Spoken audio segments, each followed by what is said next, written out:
Everything we do as human beings is based on triggers and associations. Today's guest went from homeless at 15 to taking a company public at the age of 30, and then spent years trying to figure out how he actually did it. He's the founder of Thinking Big Coaching, author of his upcoming UOS book, Your Operating System. Today, he's breaking down the exact 6-step framework that rewired his belief in what he was actually capable of building. And the reason that you shouldn't fake it till you make it, but act as if you are already successful, and why the money is in the list. Sean dives into how mindset is everything in this episode. Everything is a trigger for you, right? Every color you see, every picture, the stuff behind me. How do you change the association that when you're triggered with something that you run a different program? And the problem that most of us have is those programs are put into us by the age of 7. Today's guest is Sean Osborn. Welcome back to another episode of ClickFunnels Radio. And joined with us today is the one and only Sean Osborn. As you heard, Sean, the craziest part about your story is like this 15-year gap, okay? That goes from you being homeless at 15 to like selling a company at 30 and not even realizing how that happened. But take us back to this homeless, like you're 15, you're living on the streets. How did you get out of that? Yeah, that is a funny, not necessarily funny, but it's a fun story. It basically came about because I just made some really bad decisions as a kid. Like I got with the wrong people. I started doing drugs. I started, doing things that I should not do. Was in jail at 15, and that's when my parents said, "You know what? My parents said, we're volunteering you to leave home." And said, it's we can no longer deal with you. It's time for you to go. And so at 15, I found myself literally went to a new state. I was in Santa Fe, grew up in Santa Fe at the time, and moved to Omaha, Nebraska. Now, Oh, that's a move. It's a move, and it looked like it was a good place until I got there. No offense to anybody that's from Omaha, but let me tell you, it is extremely hot in the summer and extremely cold in the wintertime. And that is not the best place to not have a house, to not live. This is not like homeless in Hawaii, that would have been awesome. Get a plane ticket. Yeah, that would have been awesome. So I found myself there, and actually the best move of my life. I mean, it changed everything. And I, for a long time, I blamed my parents for like the stuff that happens. Like they didn't care. They like, how could you let your kid just go? And I can tell you now that it was probably the hardest decision that they've ever made.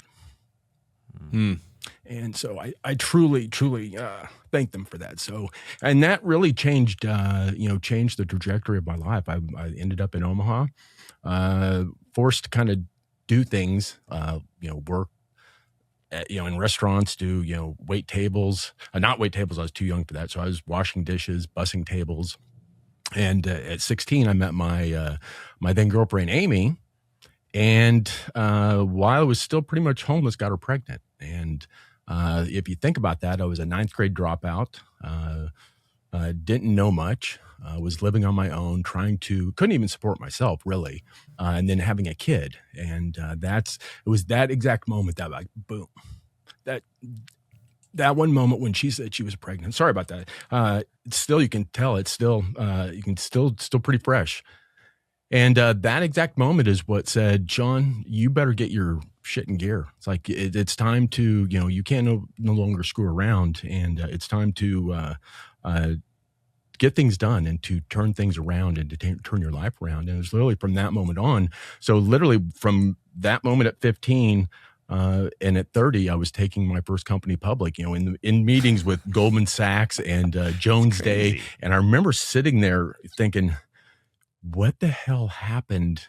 I'm looking at these lawyers from the biggest law firm in the country. Goldman Sachs was, representing us. And I'm thinking, if these people only knew, they would not be taking me public. Like, they don't understand. I'm just a 9th grade dropout. I don't know shit. What are they? I mean, so that was the point that, and in those 15 years, I didn't really understand what I'd done.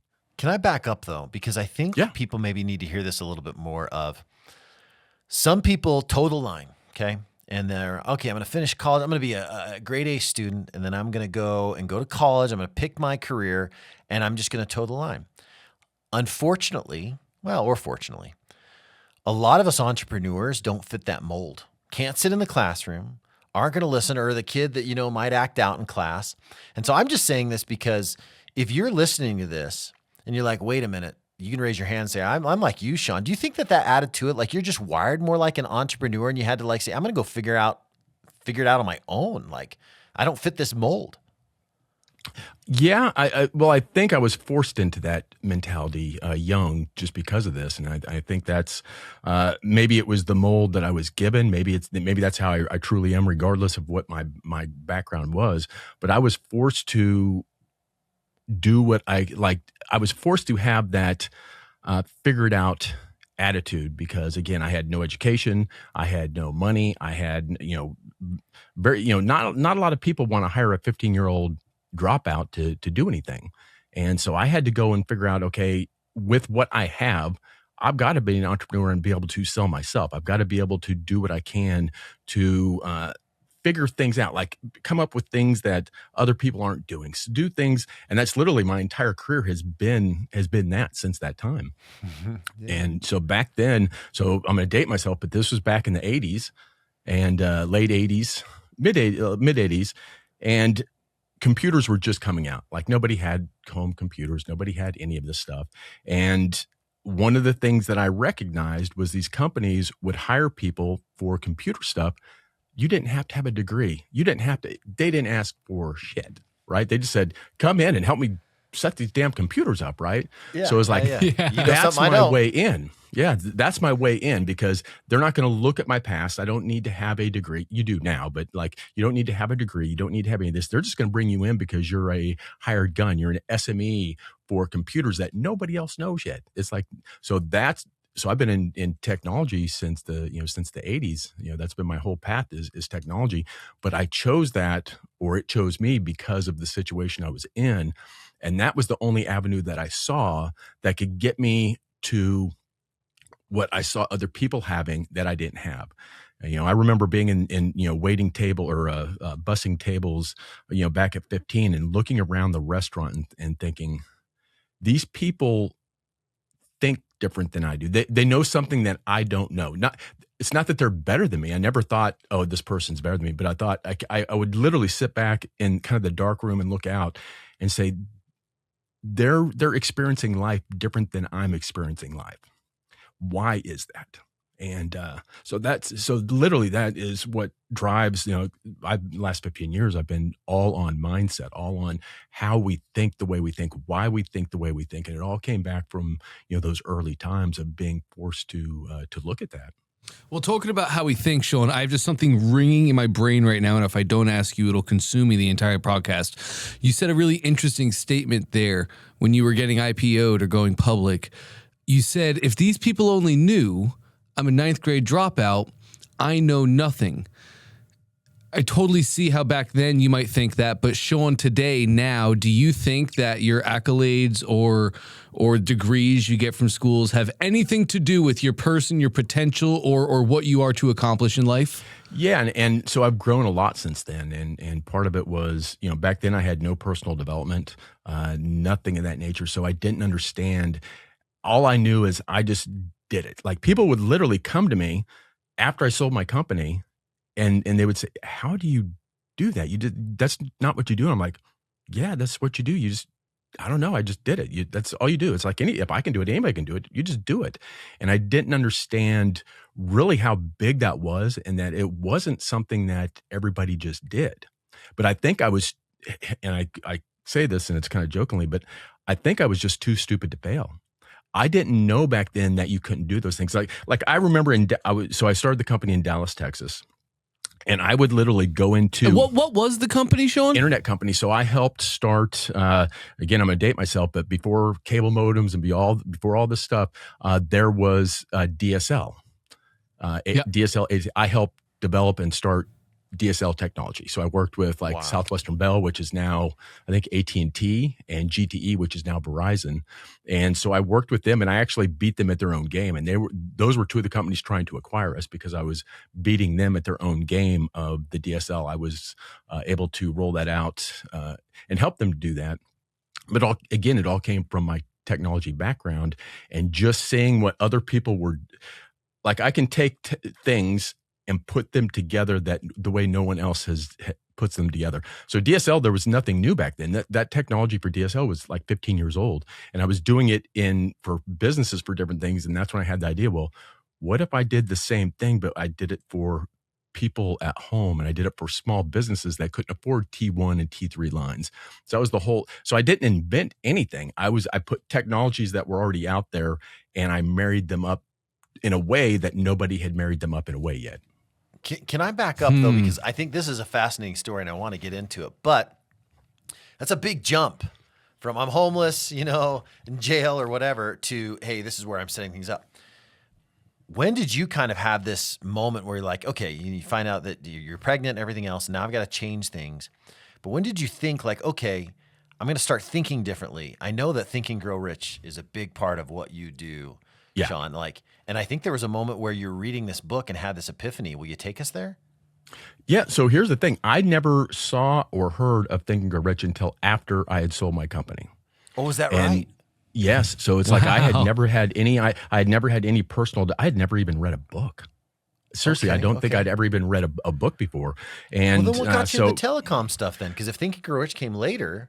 Yeah, it came later. So again, I saw that was my only opportunity to get a job above being a busboy.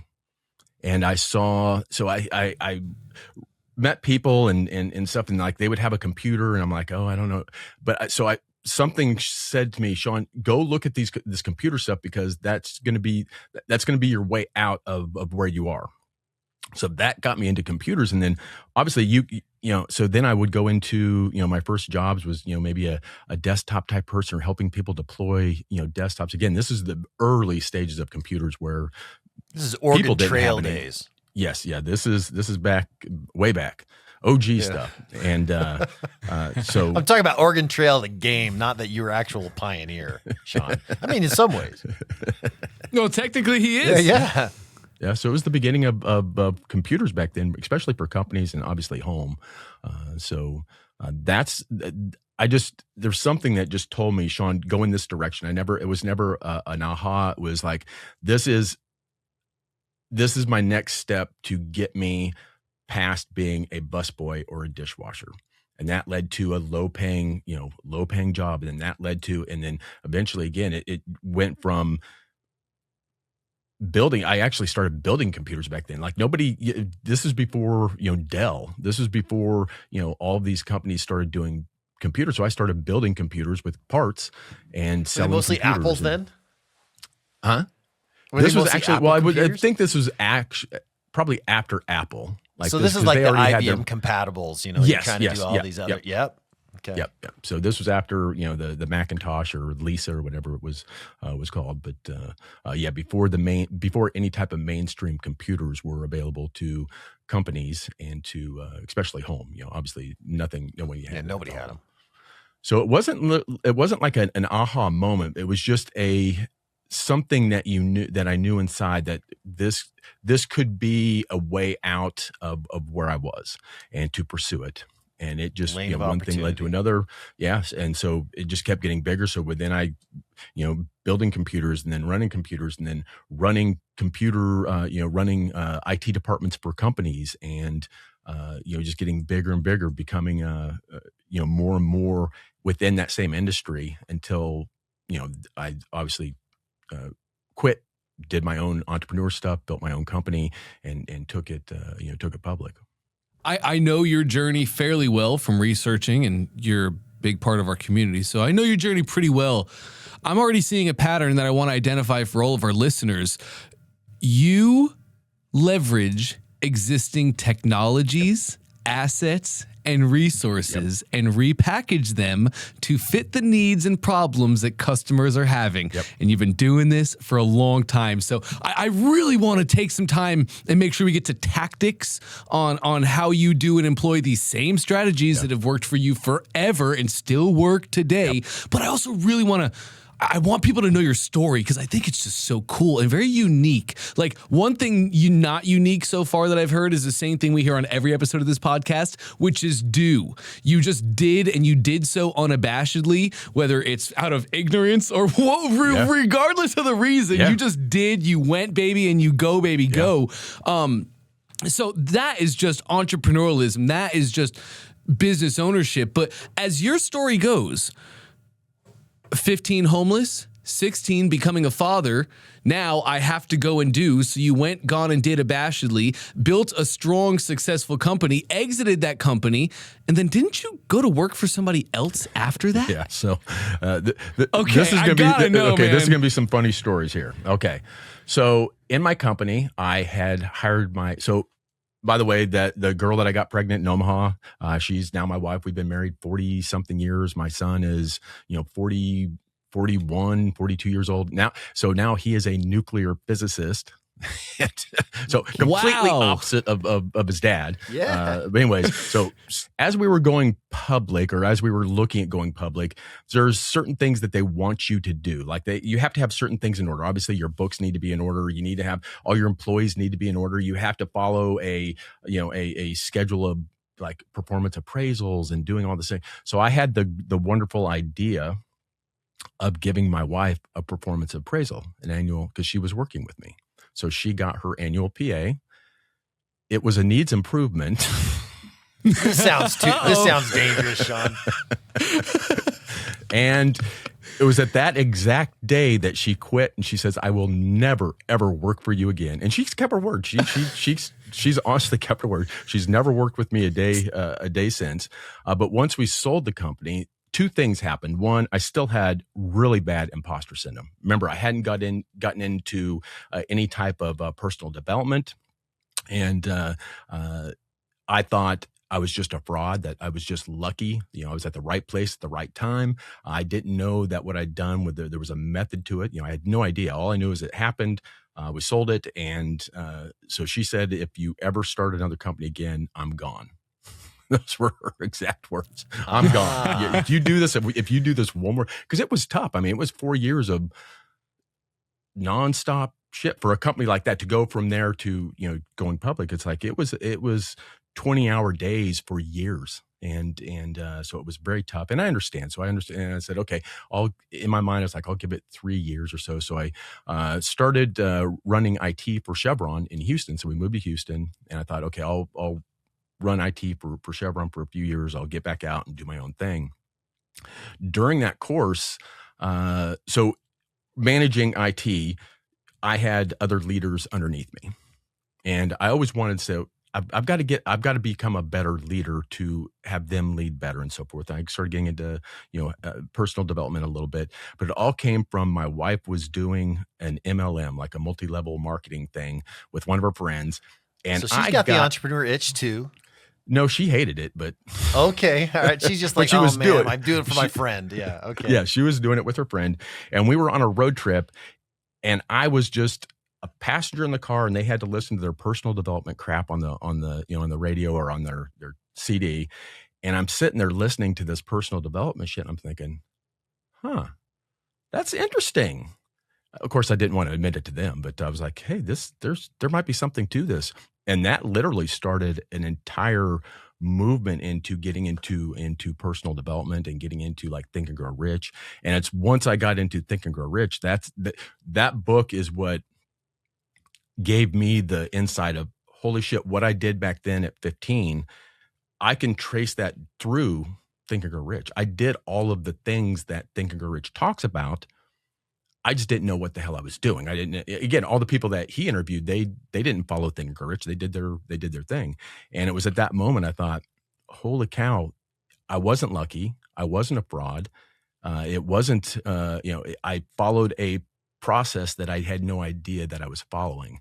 And that's one reason why I'm so big into Think and Grow Rich is like, God, I wish I would have had that so many years before that to just understand what the things that I was doing. Do you think having read Think and Grow Rich early would have actually helped or hindered you? I think it would have helped at a certain point. Like, I think if I would have read it early when I was developing my company, I might not have understood what it was doing. And I might not have been ready for it. I might not have understood it. And I might have just kind of put it away and said, that's just, that's woo-woo crap. That's shit. I don't want to, that's, not me. Had I read it earlier, either towards the end of the company or after I sold the company, I think it would have helped me a great deal. Because I didn't read it for probably 5 or 6 years after I sold the company. And it was like, so those 5 years was, I was just lucky. And people would ask how you do that. I wouldn't even tell people what I did because it was so, people would like, they would either say, oh, that's bullshit or they just don't. It just didn't make sense to anybody. And so it's like, I wouldn't even tell people that I started a company or did anything. And it just, So I think Think and Grow Rich is the book that helped me unwrap what I did and say, oh, I can do it again. So yeah, you reverse engineered it. You just went back and said, hold on, there's a framework here that I did. And it wasn't accident. It was something you naturally did, but nevertheless, it's still a framework. Yeah. Yeah. And again, Napoleon Hill didn't invent anything. He just, again, he was a thought leader. He went and interviewed a whole bunch of successful people and said, here's what all of them seem to be doing. And so none of them used, obviously, Think and Grow Rich to get successful at whatever it is they did. So yeah, it's an absolute framework. It's a law. It's like, if you do those things and become those things, you will absolutely be successful. Whatever it is that you consider success, it's not money. It could be whatever relationships, health. I've used the same process of Think and Grow Rich on my health. I've used it, multiple ways. So it's like those things, people go through things in life and they're more than willing to share them. It's like Russell's books, The Secrets, the expert stuff. It's like those things are blood, sweat, and tears that if someone actually sits down and goes through that and embodies it, I don't want to say read it, I want to say embodies those things, those works of, they will absolutely work. I mean, it's, you just have to understand. It's a shortcut. That's what I love about frameworks is like a smart person learns from their own mistakes, right? A smarter person learns from other people's mistakes. You want to know another smart way? Yeah. Tell people what to do and see how it works for them. Oh, there you go. You go try it. I think there might be some minds out here in this field, but you go first. You go try this and let me know how it works out. Yeah, I'll follow you. So you read Think and Grow Rich. Mm-hmm. You just you're working for Chevron, right? Mm-hmm. You just run an IT for Chevron. Yep. Wife doesn't want you to go back into entrepreneurialism. Yep. You end up hearing a little bit about personal development through her own entrepreneurial endeavors. Yep. And you're like, oh, this is cool. Get Think and Grow Rich. It changes everything.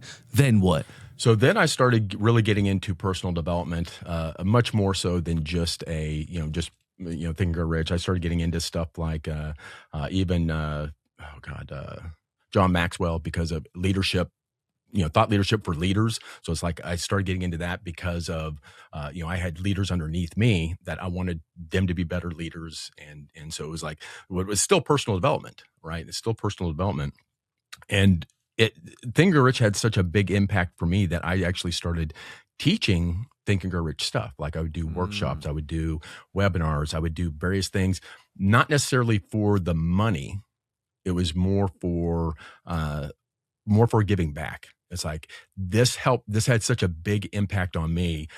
Let me spread the word, let me talk about it. Let me try to enlighten other people on this framework, these laws of success. And again, it doesn't matter if it's money, if it's relationships, it doesn't matter.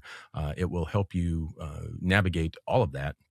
And so I started doing that, and that was the start of my community. You asked earlier, Chris, on list building. Most of my early list, I'd say the first 100,000 people were from Think and Grow Rich type of opt-ins to get into my webinars, my workshops. You say that so casually, Sean. And I've watched you win these events and everything else. I mean, we were hanging out at Offer Lab, and we'll get into all that. But you're like, oh, my first 100,000. Like, dude, you got a list that's like 300,000 plus. Like, this is crazy. And I don't think enough entrepreneurs are diving into this. So you are doing this, Think and Grow Rich mentality and this coaching. Meanwhile, though, you're filling this pipeline that you don't even, I don't think, know at that point that you're going to be able to deploy and use later and become just an amazing affiliate too, which we'll get into. Yeah. But were you intentionally building this list saying, okay, I know we're going to do this, or that list just kind of happened? No, I purposely built that list, but here's here's the thing. So I understand computers, right? I know backends, I know methodologies, I know what people are doing. I know exactly what Zuckerberg was doing. And it's like, I understood in my own point, if I want to get people to my stuff, to my events, I can either, and again, I had no idea what list building was. I had no idea what any of this stuff was. And I'm like, but if I can control that, it's not going to cost me as much money to get them into my workshops and stuff. So I was like, you don't got to buy it. I own it, right? So.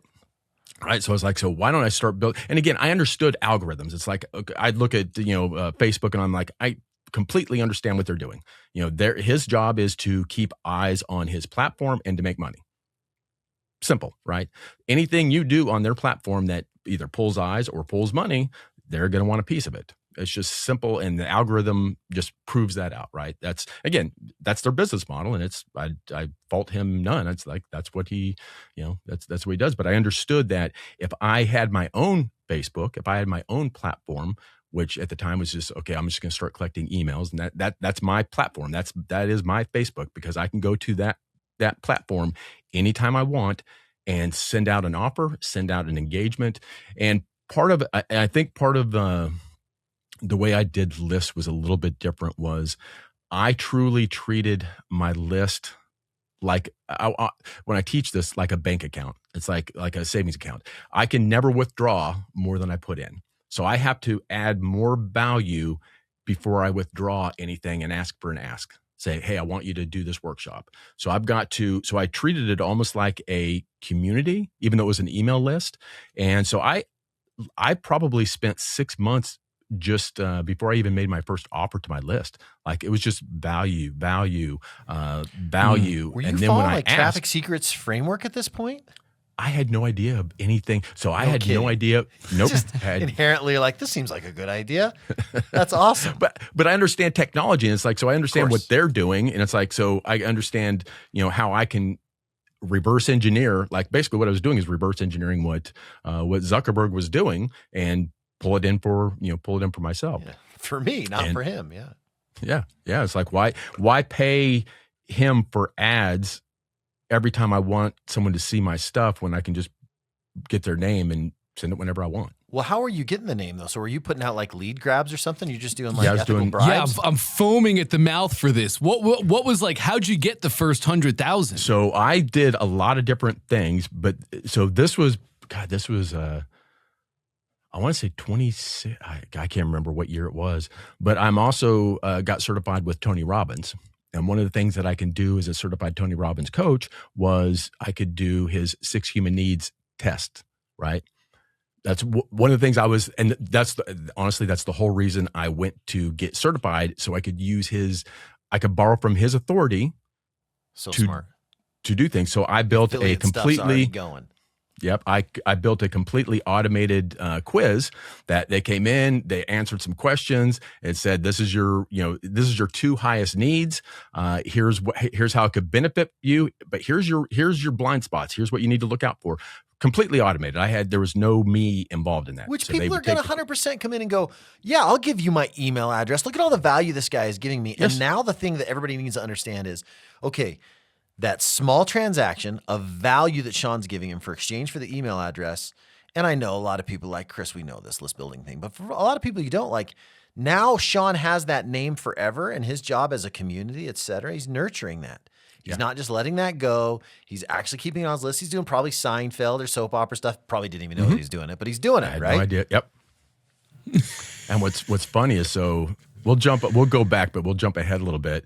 So after I met Russell, and I, did the series, we'll go back to that, but I was in a small mastermind with him. Like, it was like 8 of us, I think, and asking questions and he said a few things to me that were like, what are you talking about? Like he would say, well, how are you doing it? Like what we're doing, like, how are you doing that? And he said something to me and he goes, well, you need like, it's costing me X to get these now. And he's like, you need to do a self-liquidating funnel. I'm like, what the F are you talking about? Self-liquidating funnel.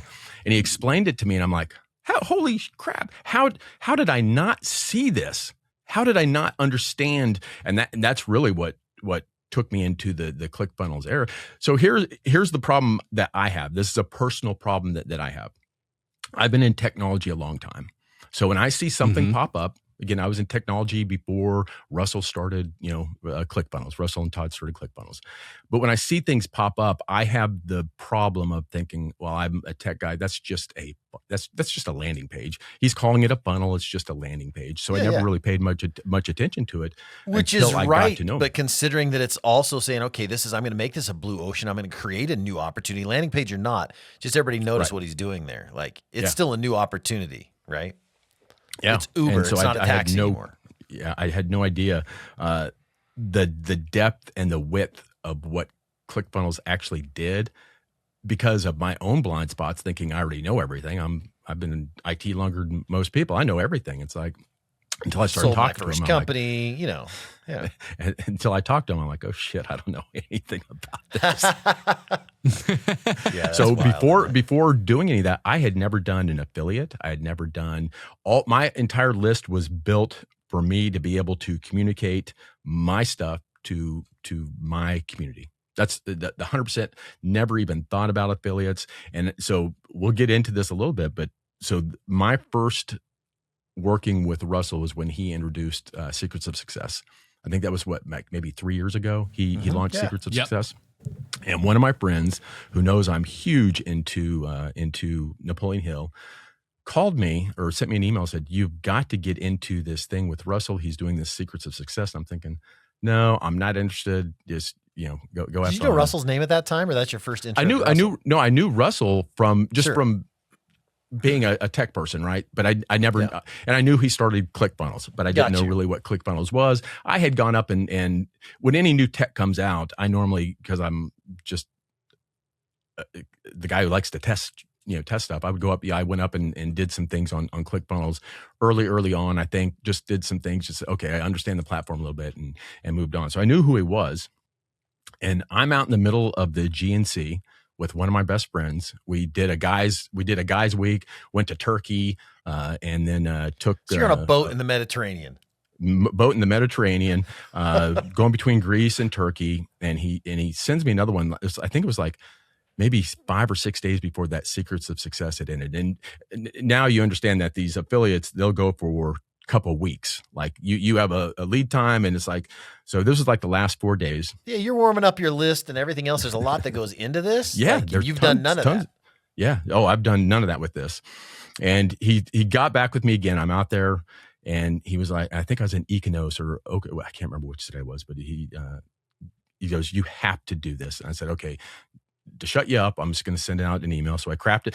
I didn't know that there was swipe files. I had no idea of any of that stuff.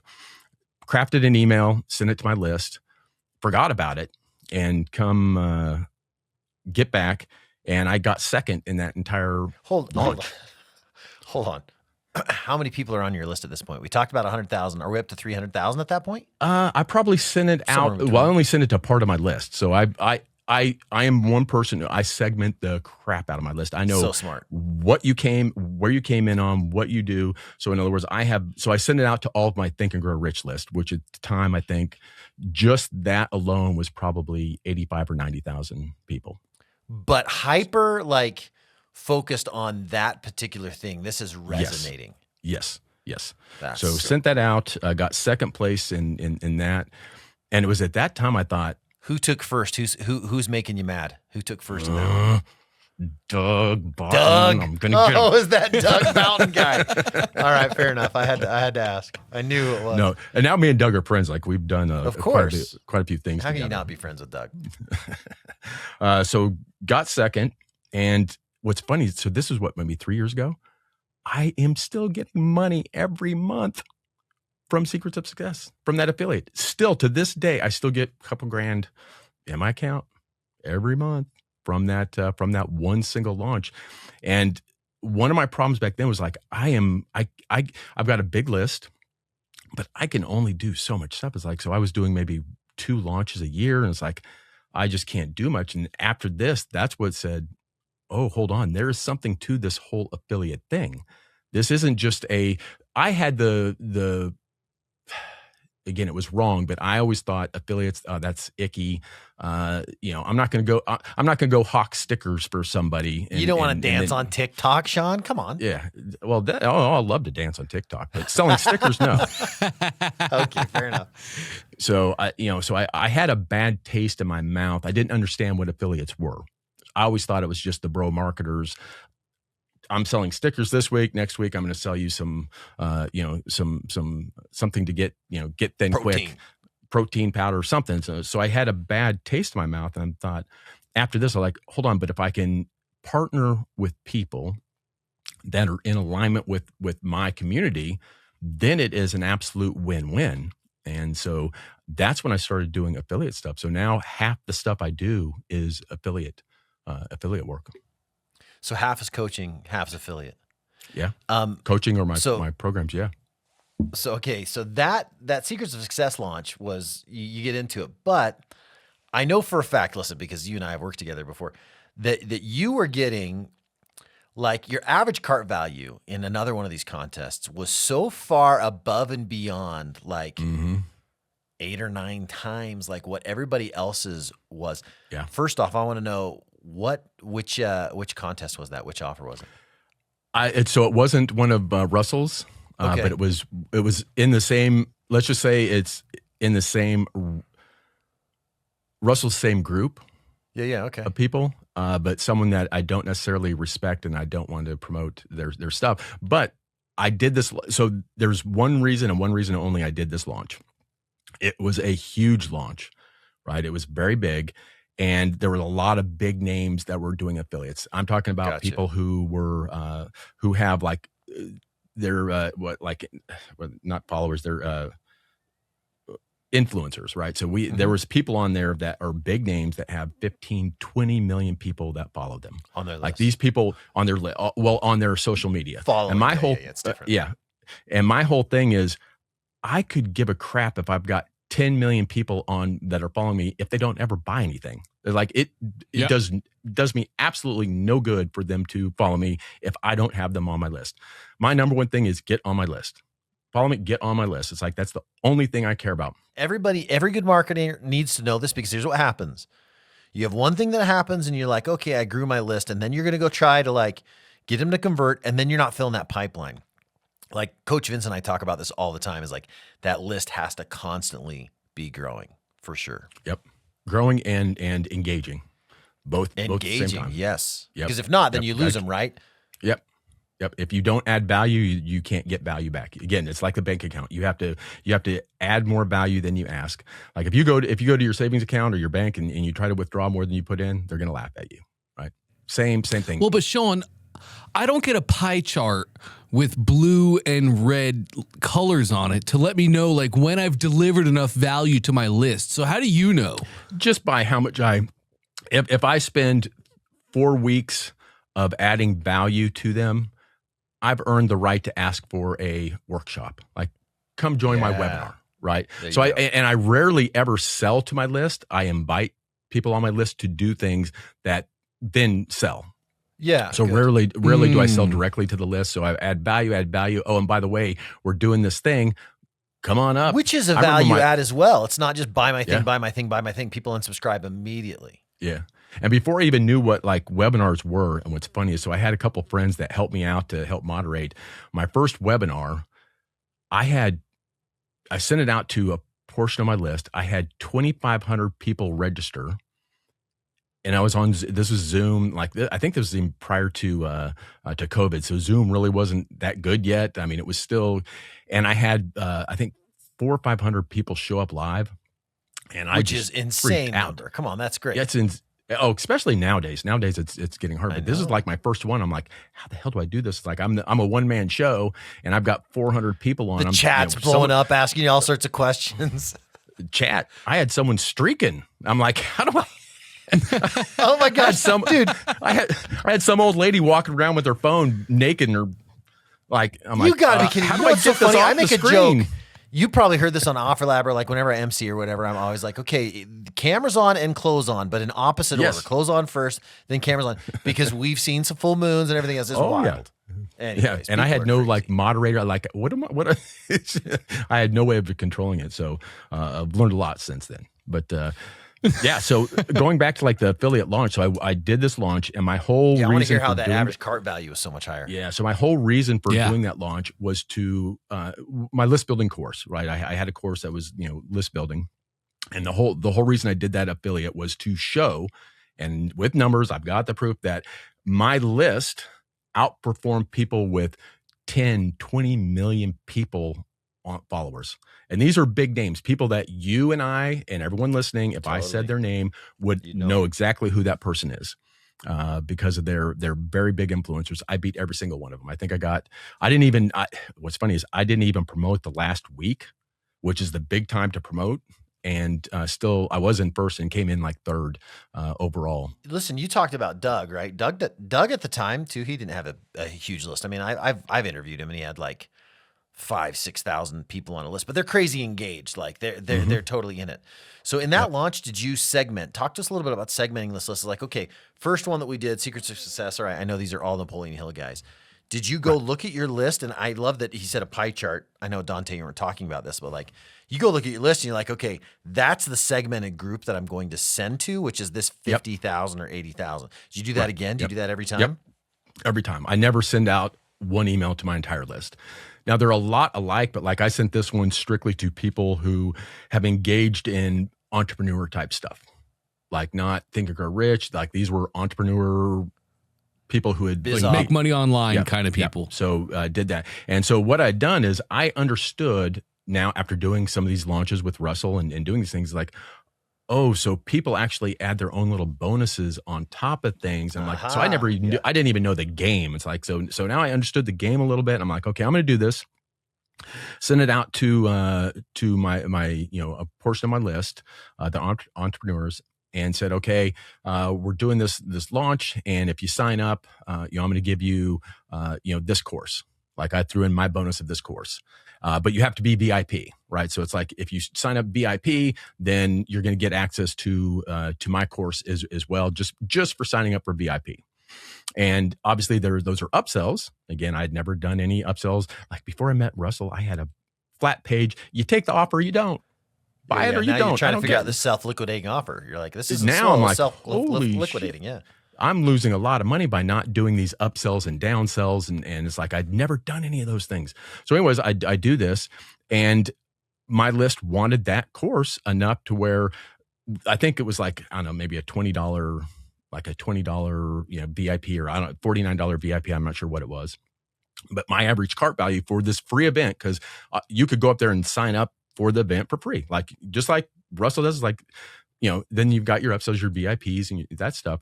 My average cart value for that was around $9. And I remember I got a text back from them saying, what the hell are you doing? Your average cart value is $9. Ours, he's a big name, mine is $1.77, and other affiliates are a little lower than that. And I'm like, just sending it to my list. So here's the thing. I had heard Russell say, he's always said this, the person who can spend the most money to acquire a customer wins.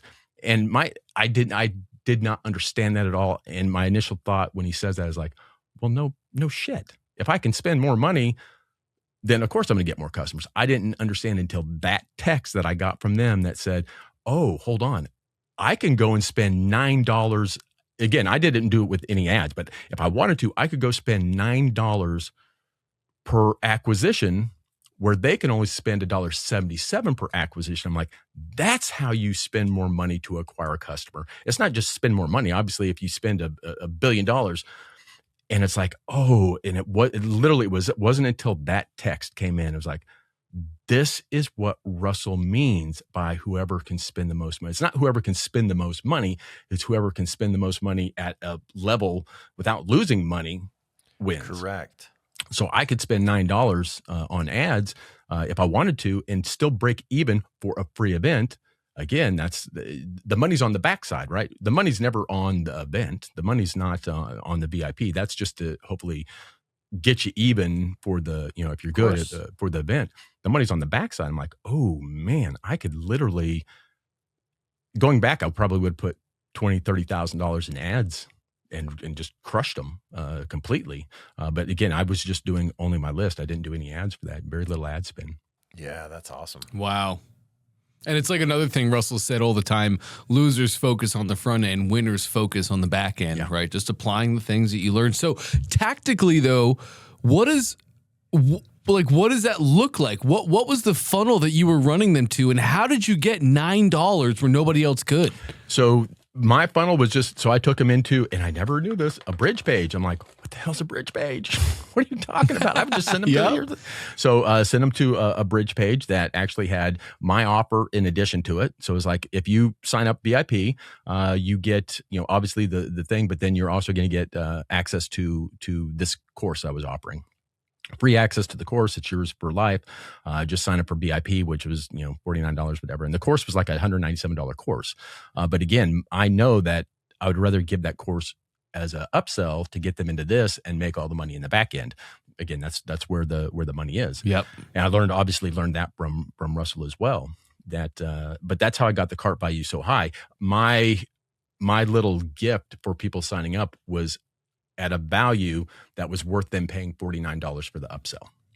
Right. So it was worth it. So so I had, 25% of the people who opted in actually take the upsell for the VIP, where the others did not. They just said, hey, here's the link. And that's why they all averaged like $1.77, is because they didn't have anything else. I already had an upsell built in for them going into it, which drove the cart value higher. Yeah, you just attached one of your existing things as a bonus to them going VIP. Yep. And really, you laid out the path that they should take. Right. You didn't just send them to a page. You said, you should get VIP, and when you do, you'll get this added on so you can accomplish and achieve this. Yeah. Right? You actually marketed to them. And then so how you were able to spend more is really you increased conversions to VIPs. Yes. Yep. Yeah, you increased conversions well above everybody else. Yeah. I mean, 5x everybody else at a bare minimum. Yeah. And so the other things that I do that other people don't, like on this one especially, is I told them I would not do this unless I got an email every night from them with the people who had signed up. Like, so normally you get people who've done certain things, but you don't actually get all the opt-ins. You wanted to go see who's engaging. Yeah, I want to see my opt-in list. Yep. So I made them send me the opt-in list every night, because what I would do with that opt-in list is then I would go back and I would retarget them for VIP if they hadn't done VIP. So that was so simple, but so good. Yeah. Always stay engaged with your list, communicate way more than you think, and add way more value. And it's like, your list, it cracks me up even before. So this launch right here was, I think, last year. And this was after everyone said, email's dead. Email's dead. Right, you can't email them. Like, people come to me, email's dead. I'm like, well, and that's why I did this. I'm like, email's dead. Then why did I just kick the crap out of someone who's got 25 million followers? Yeah. If emails, because and here's the thing, I did no, and I purposely did it like this so I could use it for my own marketing. I did 0 ads for it. I did 0 posts on social media for it. Nothing. The only thing I did was my list. So apples to apples. So cool.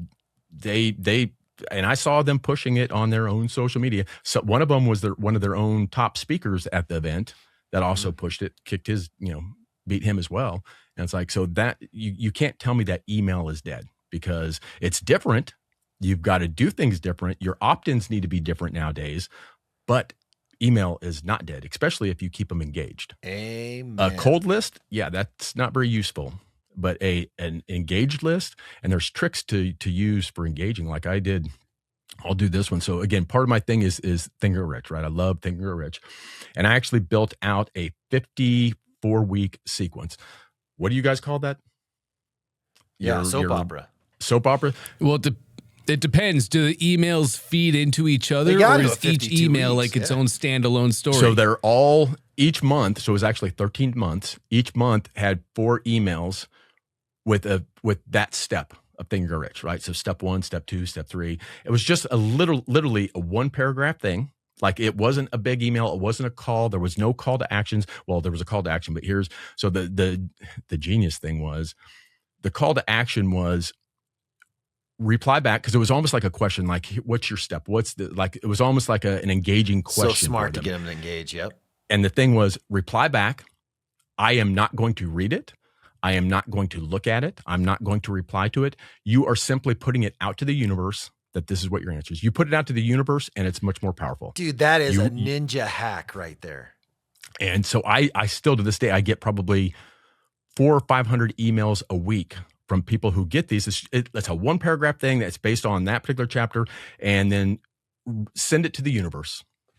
And so that put my engagement, my sender rating through the roof, because everybody's now all these people are replying back. But here's the thing: they do not expect a reply back from me. You set expectations. Yep. They know it's just going to the universe. They're just putting it out there. You say it, you get it. It's like, that is part of the thing. So it's like, if you do things like that, email can absolutely still destroy. You just have to have them engaged. If you get in someone's email box, in the inbox, email is the same as it's always been. It's just getting in the inbox is the game now. But that is a ninja hack. Like, I love going to, like, Russell's masterminds or anything else. You get people like you, Sean, who will literally get up and they're going to give a 1 tip, and you're like, that could change my entire stinking business. Like, if I go in and now I go to my ClickFunnels account and I update one of the sequences that I'm sending to engage that way and say, hey, you're not going to get this back from me, but there's something about manifestation, Think and Grow Rich stuff, blah, blah, blah, strangest secret, whatever. And now just put it out there to the universe. And now your engagement goes through the roof. Your scores are better and things are landing in the inbox. Yep. Like, I hope everybody's paying attention to this, like active listening, not just like, oh, cool, Sean, go do something. So look at how, anybody listening, look at what you do, your company, what you provide. What could you do? How could you format something like that, an engagement email sequence like that? Because again, I have it set up for literally 13 months. When someone opts in, they're automatically on it. It's like, I do nothing, and it just increases 13 months of stuff. And what can you do that resonates with your audience for the same type of results? And it's like, if you can reverse engineer that thought process, that that thinking, you can absolutely get my sender score went from like in the 80s to like 99 within that's unheard of. Like a few weeks of doing that, because I have hundreds and hundreds of people replying back to emails. Yeah, massive.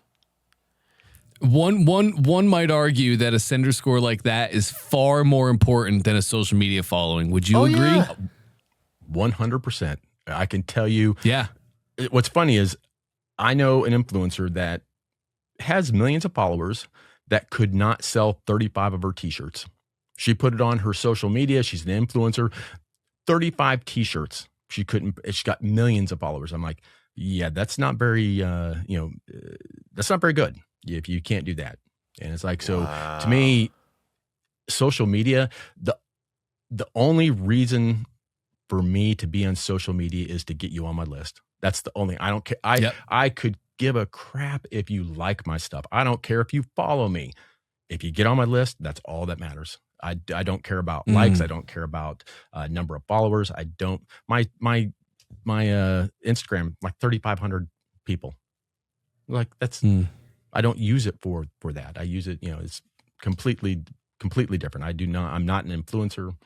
I'll dance, sometimes naked, but that's not to sell stuff.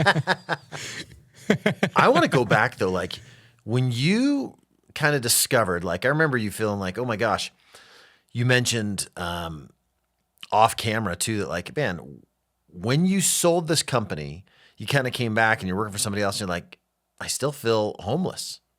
You're like, I don't know what to do with myself. And that's when you kind of came up with a framework, right? And I would love for you to just kind of tell us what that framework is and maybe just tease us with a couple of the steps and the book. Oh yeah. So I've got a book for the last 4 or 5 years, I've done this workshop called UOS, which is the U operating system. And it's like how we operate, how our brains operate. It's almost like the user's manual for your brain, non-techie. I tried to make it kind of non-techie, but how we operate. And if we want to, like, if you want to, update something on your phone, you basically just click a button and you download a new program, and that's updating your phone. Well, you can do the same thing with your brain. Like you can put whatever you want to run in your brain. You download your own program. So, part of what we teach in there is everything we do as human beings is based on triggers and associations. Like something, and we are being triggered 24/7. What you see, what you hear, everything is a trigger for you, right? Every color you see, every picture, the stuff behind me. If I say giraffe, that's a trigger. Dante, you might think of a safari. Chris, you might think, oh, Toys R Us. It's like, but that one trigger, you run programs. All you do is so basically, it's like, how do you change the association that when you're triggered with something that you run a different program? And the problem that most of us have is those programs that we have are put into us before we know before we can actually say yes, we want that program, or no, we don't. By the age of 7, it's like, so we are almost fully programmed by the age of 7 before we can even say no, I don't agree with that. You're already programmed. And it's like, so the book is about how you can change the associations, the programs that you run when you're triggered, or when things happen. Is the book. As a matter of fact, I'm pretty sure that Russell is going to do the foreword of that book. That's so cool. Oh, that's amazing. Yeah, he said yes to do the foreword. So come on, that's gonna be incredible. Congratulations. So yeah, wow. The framework. You want to just tease us a little bit with Reboot? Yeah. So again, I'm a computer geek, but again, I don't want it to be a computer like book, so it's not. But the framework that I use. So I don't need to know computers to understand your system. Nope, not at all. Okay, thank God. We can turn it on, turn it off, unplug it, like the Reboot thing. I love this. It's super smart. Yeah, just unplug yourself and then come back and you'll be good. So I've got a framework in there just called Reboot, which obviously is because computers, you reboot, and that's basically what you're doing with your thoughts and with how you're thinking. And it's and again, all the stuff that I talk about in that, it's in every personal development book. It's like, you look at all these books, they all say basically the same thing. It's just in a way that made sense to the author who put it out. It's like, hopefully that this way resonates with somebody, but it's the same type of stuff that you get in almost any other personal development book. So it's like, so Reboot stands for recognize. The R is recognize. You have to understand what is actually running. And that's one of the hardest things, is you don't understand that when you're triggered and you have an automatic response to things, you don't even know that it's happening. And it's like, it's almost like driving a car. You are programmed. You don't even remember how you got to work today. You're on autopilot and you just go, those things are just running and you just go. You have to be able to recognize that and stop doing that. So in other words, if you're driving to work, the only time you're going to stop and recognize something, let's say there's a detour, right? There's a stop. Now you got to go back into your conscious thinking and say, oh shit, now what do I do? Oh, I've got to go off. And it's like, but other than that, you're on autopilot. So it's recognizing, what's happening and what you're responding to and the programs that you're running. Because you can't change something that you don't actually know is there. Right. And then and next one is E, which is just evaluate, which is a big thing. It's like everything you do, you just have to evaluate, is this something that is taking me forward or something that's bringing me back? Again, and it goes to me, a computer, because they're designed by humans, a computer runs exactly like a human.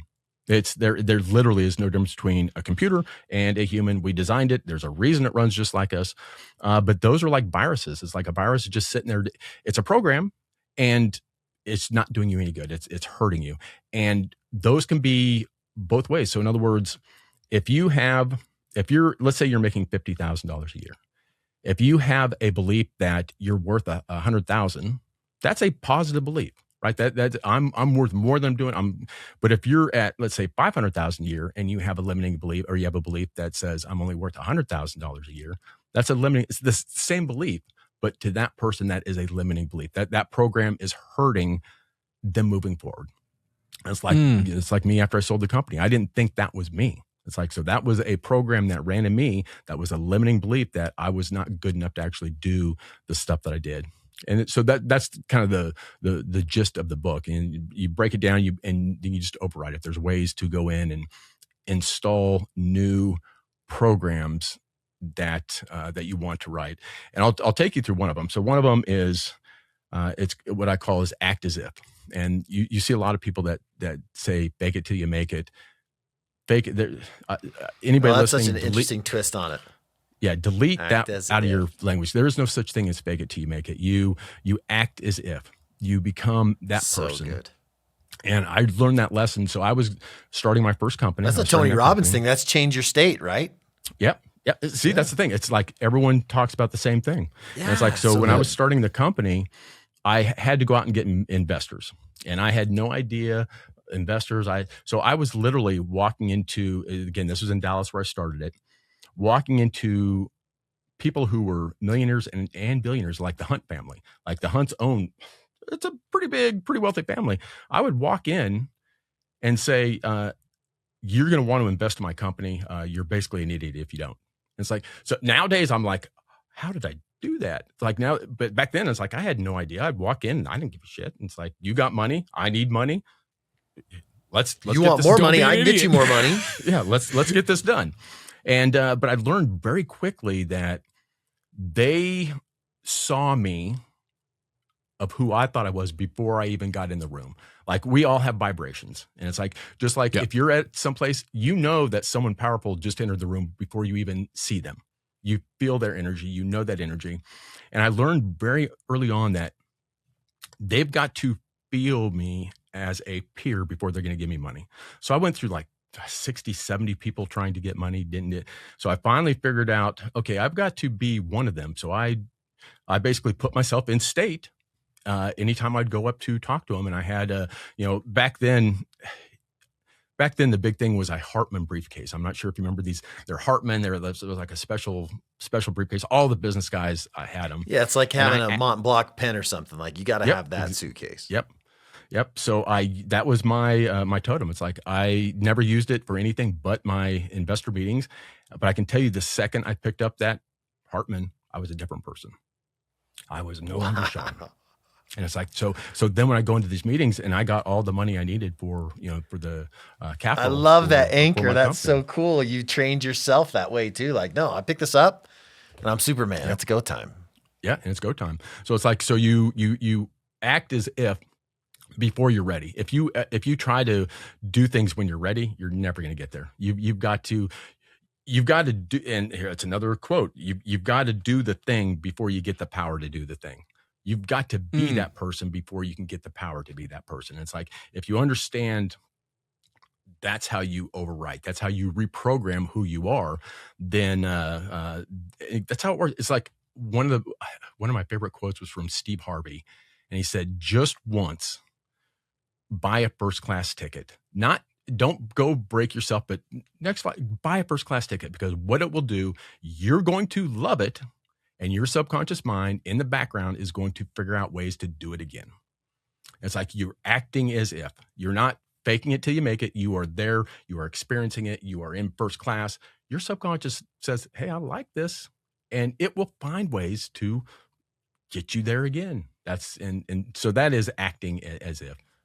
I love it. And that aligns other opportunities as well. It's kind of like, the watch you wear or the car you drive or something like that. And it's how perception is. And, we can get icky about status, but I think understanding what that does for you, I love that. So to kind of recap, I've got them right here. Recognize, evaluate, break down, overwrite, operate, and then test. I don't know what we got operate and test too much. We were on override a little bit. Do you have anything for operate and test?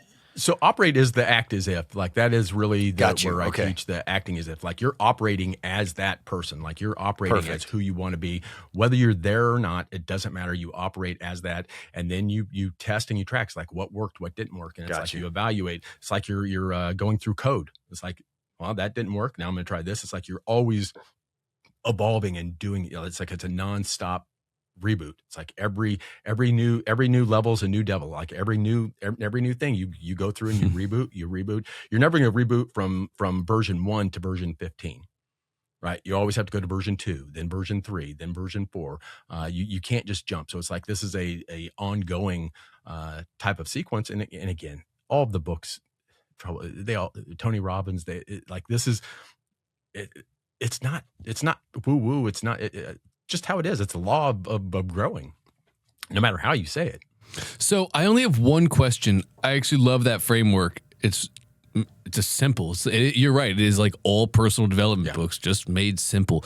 But if one doesn't know who or what they want to act as if, like if somebody doesn't know how they want to act, do you have a practice? Is it as simple as like sitting down and notating what you want to become?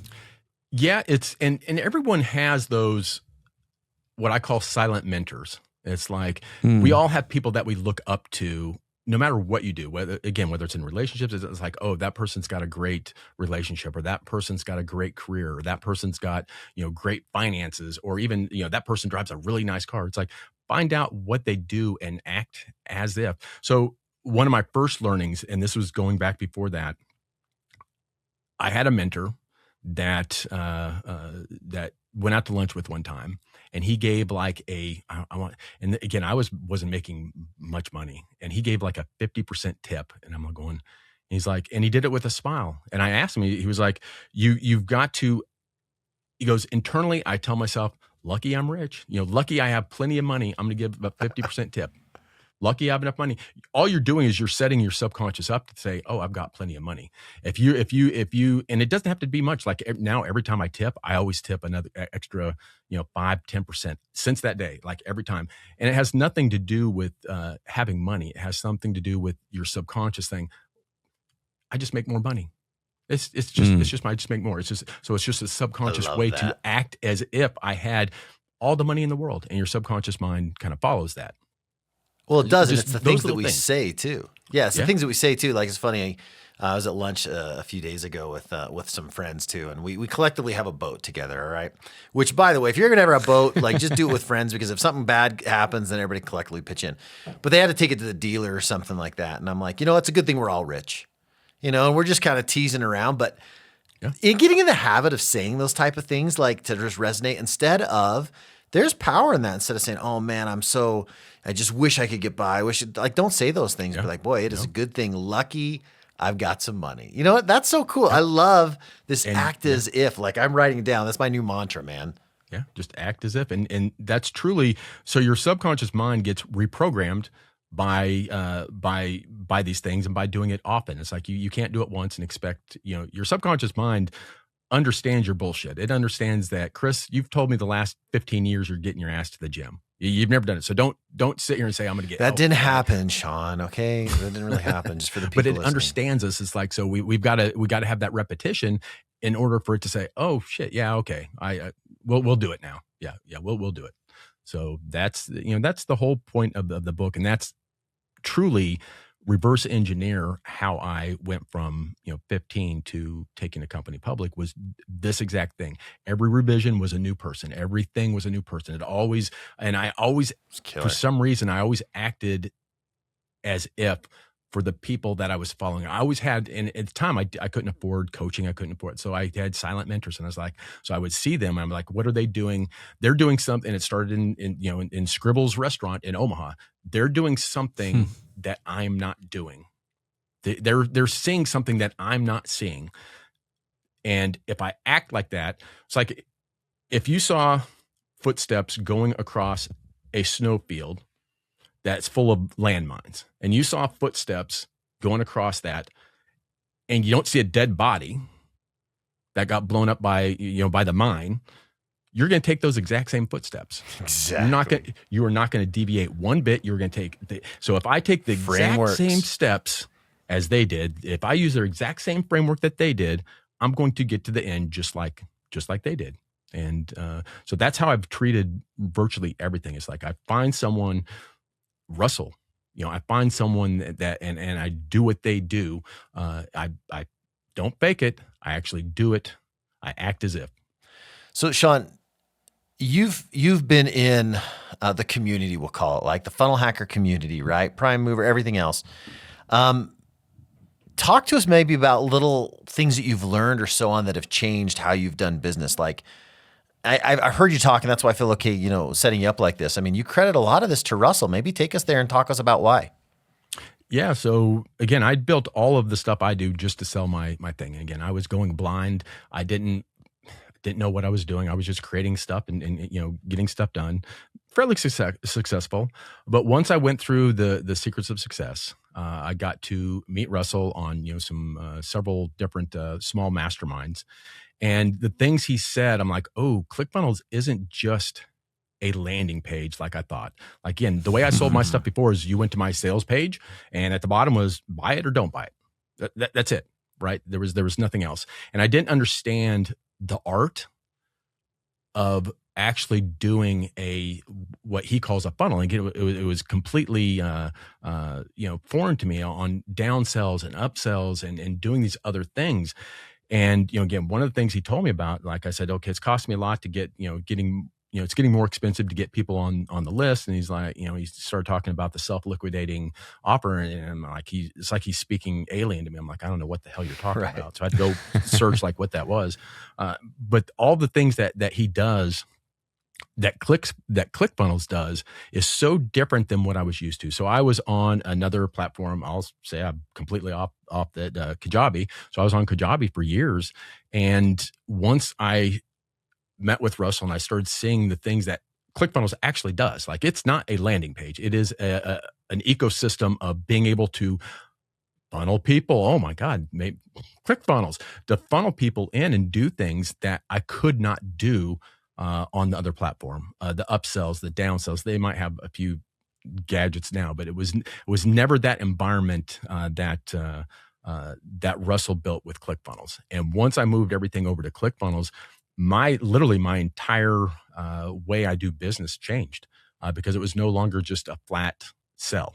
Right. It was now more being able to launch things and have them have them pay for themselves where I'm not paying much, and upsells and downsells.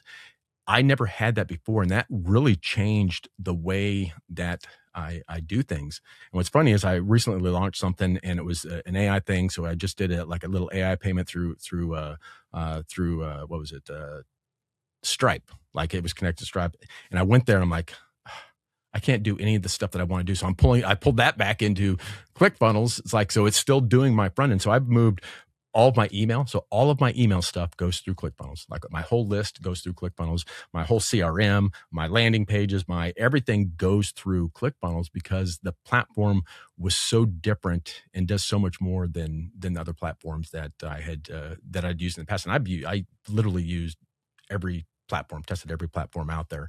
And it really did change, his methodology for how you do this changed how I interact and how I sell to my list. And that's a huge thing, because that is, a list that size, a little percentage in increase is a huge percentage in the bank. And it's truly changed how I operate all of my inbound and really outbound stuff. So how do you operate now, Sean? What's a value ladder? Like, you're going to start a new promotion, maybe. How would you operate from lead to the top? So, and again, all of this is stuff that I did half-assed for years, but now it's more dialed in because now I understand. So my whole thing, my whole ecosystem will be create a webinar or some sort of challenge or whatever we want, a cohort, however flavor we want for that particular thing, invite people to it. And that'll be free? Yeah, that'll be free with an upsell. So that's the opt-in. That's the free thing of high value. That's what they're giving you their email for, this free presentation or masterclass or challenge. Yes. So do that. Gotcha. Take it into like VIP. So again, I would say 90% of the people who do my stuff, I don't do many ads, are people who are already on my list. So I'm not as worried about building the list. Like, I stopped list building almost a year and a half ago, and I need to get back into it. I need to start that again, but I almost stopped because it's like, every email going out costs money in a sense, like depending on who you go with. Like SendGrid, it's like, it would cost me $1,500 a month just to engagement emails. It was insane. which not now Sure. because ClickFunnels. That saved me a lot. ClickFunnels has saved me a lot of money doing that stuff. So going into debt that center to profit center. So then now I do upsells to VIP, which I didn't do before. It was like, come to my event, and it was just a flat event. It's like that's all it was. Now I can do upsells and actually make money off my list, because again, I'm sending them there as a free thing. I'm not selling on the list. I'm selling, even though they're already on my list. I'm sending them here. Hey, I'm doing this thing. You'll learn a lot. It's great. Once they're there, I do an upsell to VIP, which then during that I sell them into the new package the new thing I'm promoting, whether it's an affiliate thing or whether it's my own thing. But it's that same cycle, regardless of what I'm doing. You'll never see an ad from me that sells something directly. You'll never. Usually not, unless it's launch. Like launch, you're going to get emails from me that have my offer in it. In general, that's not like once a quarter. You're going to understand and you will know that I'm doing a launch. But I've earned the right to tell you I'm doing a launch. Right? I've given you enough. And it's not every week, once a quarter, right? That's very different. Yeah. Now I'll do the other things, more often, going into webinars, going into things. But again, that's not a sell. The sell is actually in the webinar. Wow. So that's literally the ecosystem. Yeah. It doesn't matter what the customer, what the promotion, what vertical you're living in inside of your list or your sequences. It doesn't matter. I'm going to have two-step value ladder, opt-in funnel for a webinar, a presentation, a masterclass, or a challenge. Right. Everybody gets to opt in for free. Coming off of that funnel, I'm going to have a VIP upgrade. So those who pay attention. I'm going to give them an avenue to pay. They don't have to. They can just opt in, but I give them the avenue to pay right there. And then after that, for general admission and VIP, then we're just promoting the thing, the affiliate offer. That's it. Rinse and repeat over and over again. Yes. And then that offer also has the upsells and downsells, which is where I was losing so much money before. Is I would just do an offer, buy it, and if they didn't, they didn't. I didn't have the value. I didn't have the upsells, downsells on my offers, even in my webinars or my challenges, and I was losing a lot of money before I learned that. From Russell. And again, ClickFunnels allows you to build that into the thing, into the page, into the funnel, where before I could not. It's probably why I didn't do it. Is I couldn't do it. It's like you go to a page, and I didn't have the ability to upsell and downsell based on stuff that was happening in the funnel, like based on their responses to things. I did not have that, where now that's literally built into ClickFunnels. That is ClickFunnels. It's like that. So that changed everything on how I sell stuff.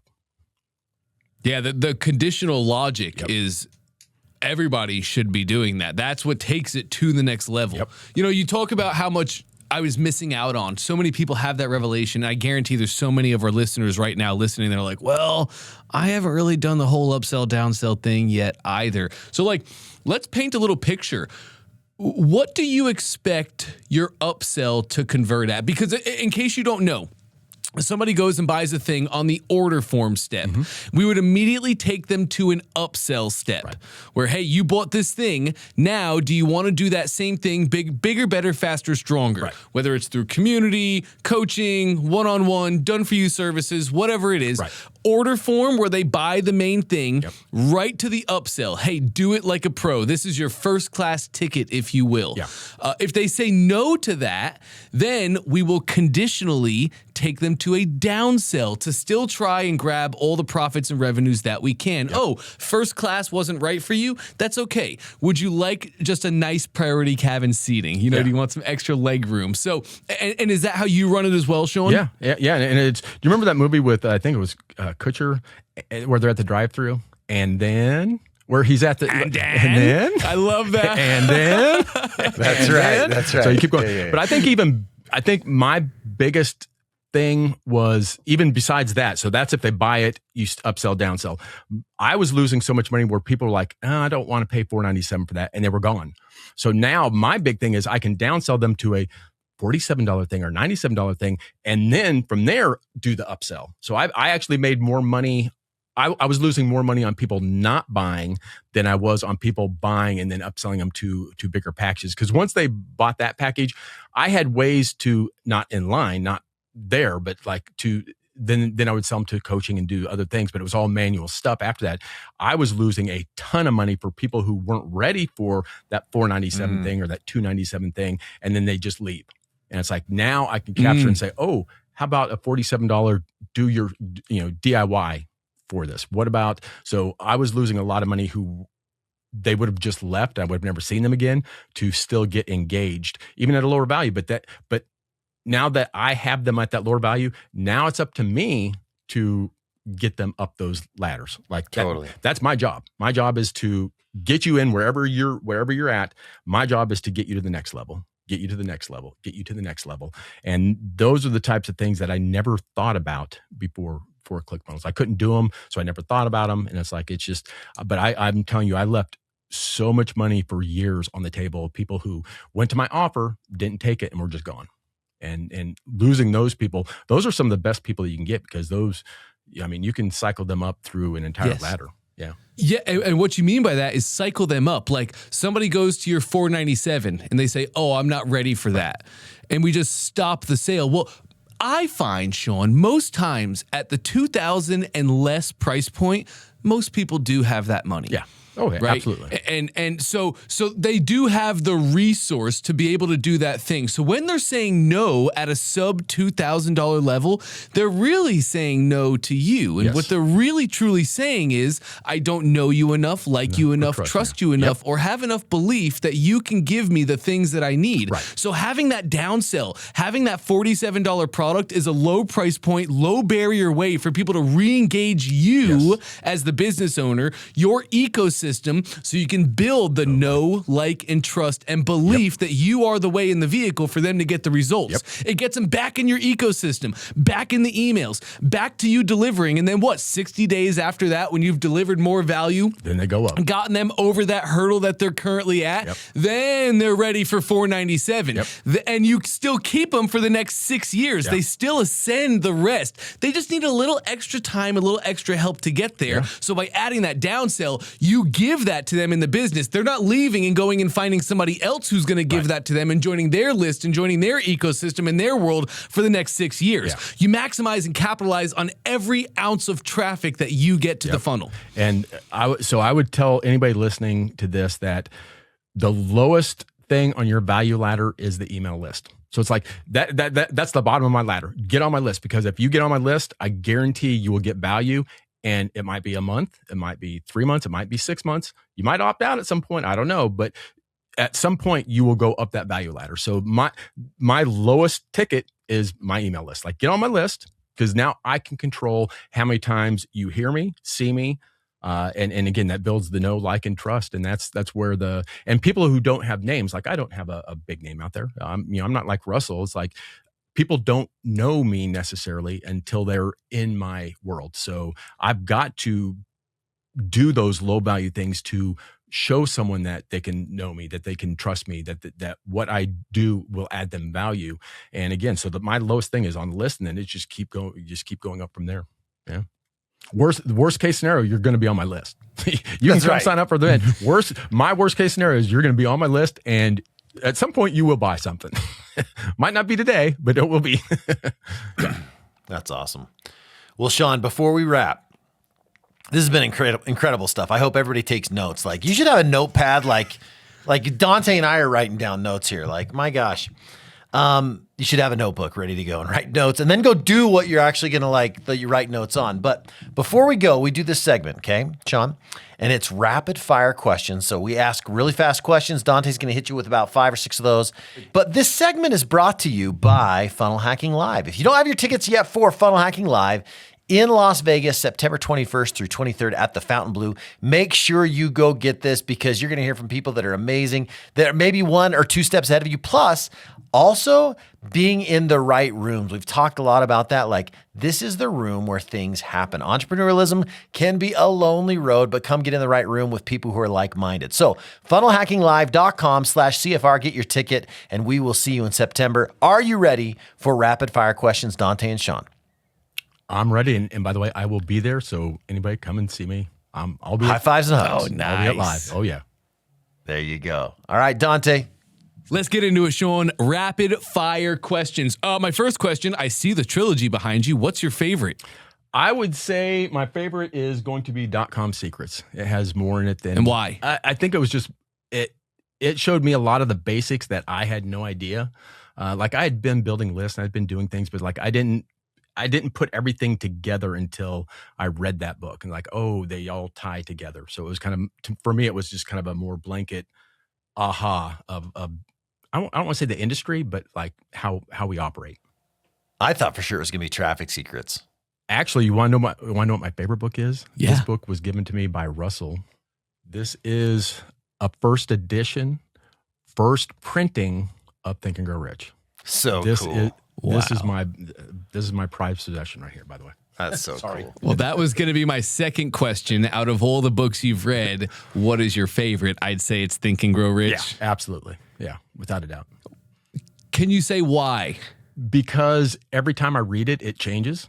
It's one of those books that meets you where you are, no matter where you are. If you are at 50,000, if you're homeless on the streets, or you're the CEO of a big company, it will meet you where you're at. And that to me is why it is such a powerful book.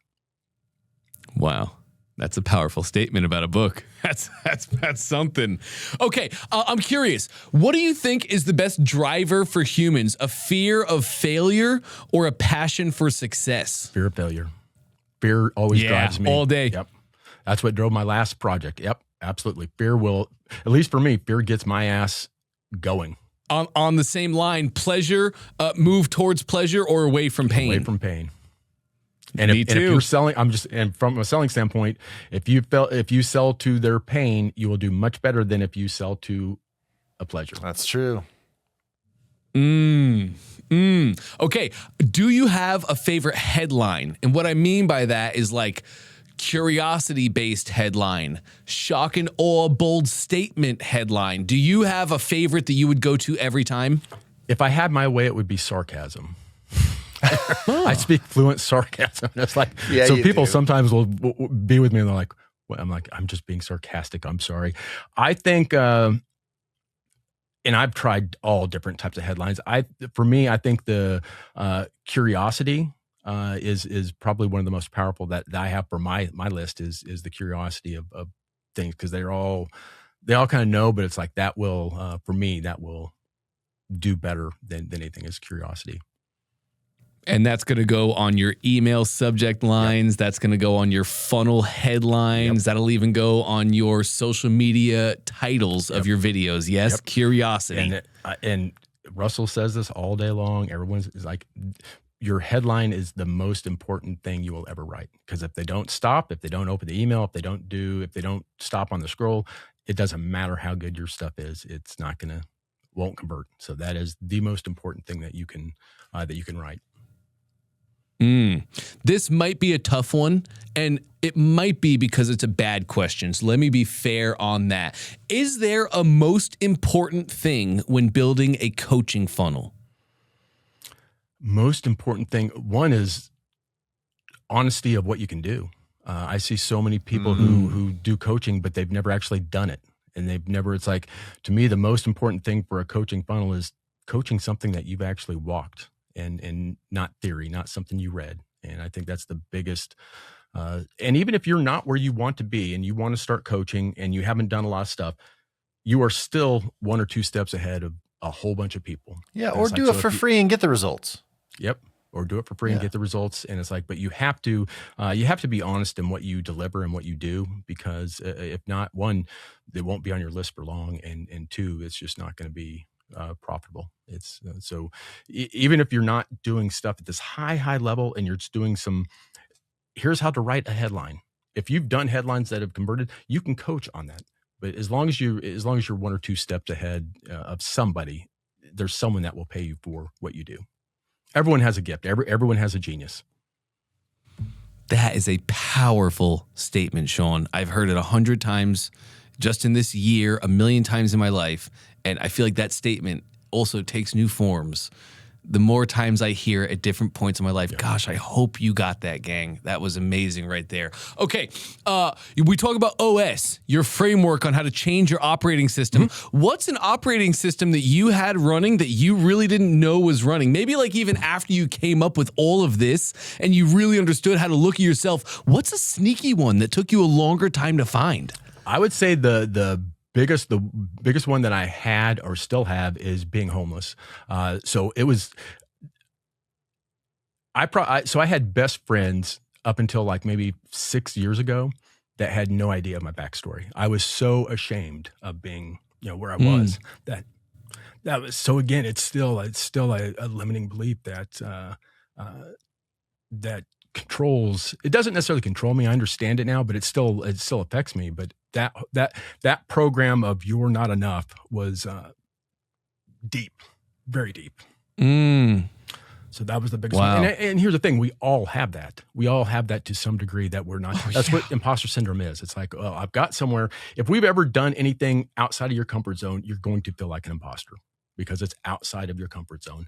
And it's like just learning that was probably one of the most powerful lessons that the programs that we run. Wow. My final question here, Sean, what's one thing people struggle with a lot when it comes to mindset work when they first get started? Probably that they don't need it. And you are, and I like to tell people, you are exactly where you are because of the mindset you have. It's literally that simple. If you want to get to the next level, it's not a tactic. You will learn things by changing who you are. You're going to automatically learn those tactics that you need, but it's all a mindset shift. If you want to be at the next level, you need to act as if you're at that next level, and you learn. You only learn by taking action. You can never do anything without taking, you have to take the action first. That's the biggest thing. It's like change your mindset. That is the biggest thing you can do in order to grow to that next level is mindset. Everything else will follow. Wow. Great answer, Sean. That's rapid fire. Thank you for that. Love it. Hey, and remember, that's brought to you by Funnel Hacking Live. If you don't have your ticket yet, you're crazy. Go to funnelhackinglive.com/CFR. If you don't have it yet, just so you know, you can actually pick out your tickets this year. Brand new, super requested. Choose where you want to sit. No run, no rush, no getting there early to get up front. Choose your seats. Yeah, awesome. Sean, before we let you go, if somebody wants to follow you, learn more, get on your list, whatever it is, where's the best place for them to go to find you? Best place is just thinkingbigcoaching.com. I have usually everything's there that I do. It's not, all the programs that I have, it's like everything. You can get a hold of me there. You can contact me there. That's normally the best place for that. Love it. Thanks so much, Sean. What another great episode of ClickFunnels Radio. We will catch you guys on the next one. Thanks a lot, Sean. Thank you.